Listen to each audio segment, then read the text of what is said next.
Now, Riccardo Dugulin is a senior analyst with the Drum Cussac Group who specialises in security threats.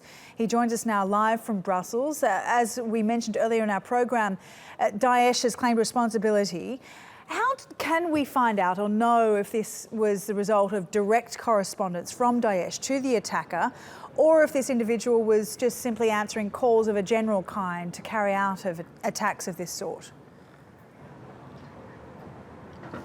Well, so far the investigation is ongoing, so this kind of information will be released by the police and by the British government once the information will be obtained by monitoring the phone and the conversation that the terrorists had prior to committing the attack.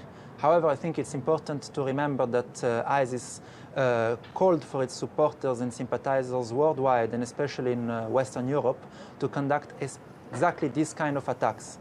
The group has issued numerous calls of this kind in the last year, and we have seen these kind of attacks happening in Nice, Germany, Paris, and now in London. It's this new phenomenon of homegrown terrorism, perhaps, isn't it? What we know about the attacker so far is simply that he's British. We also know that he was known by police but didn't have a criminal background. Prime Minister Theresa May said that the incident couldn't be avoided because he hadn't committed any offences, so to speak. Is this enough? Is this enough of a reason for the public, especially for the families of the victims that were killed? Well, the problem here is that since the terrorist threat is evolving, the way that authorities will have to adjust to this new threat will have to take some adaptation from the public authorities as well as from the security services. So we have in Europe thousands of suspects who are linked in a direct or indirect way to Islamist groups, and that can in some way support ISIS in its operations. So the monitoring of that threat is extremely important. The way that social media, the deep web, and other internet-based options are monitored is extremely important.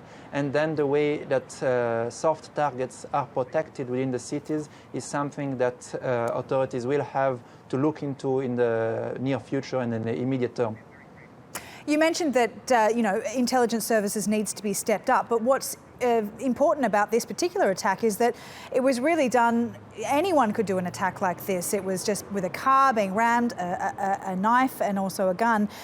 Is there any way these kinds of new waves of attacks can be managed? How does the security intelligence understand this more simple yet very destructive threat? So we see that when we start investigating these attacks, and I'm taking the example of the Berlin one or the Nice one, these individuals, the ones who perpetrated them, had some kind of connections with radical Islamist groups prior to conducting these attacks. And I would be surprised if that's not the case with the terrorists who conducted the attack in London yesterday. So that's one aspect. So monitoring the threat, increasing the number of people who are under control, and monitoring the websites and forums, social media in which there are conversations about these kind of possible attacks. On the other side, it's deploying more security personnel with weapons, and in London that's something that has been done in the past, and as well as deploying actual material obstacles in sensitive areas such as touristic areas or highly political areas that can be protected, such as concrete walls of different natures to avoid the usage of cars or vehicles to ram against crowds. Okay, Riccardo, we'll leave it there. Thank you for that. Riccardo Dugulin from the Drum Cussac Group there in Brussels.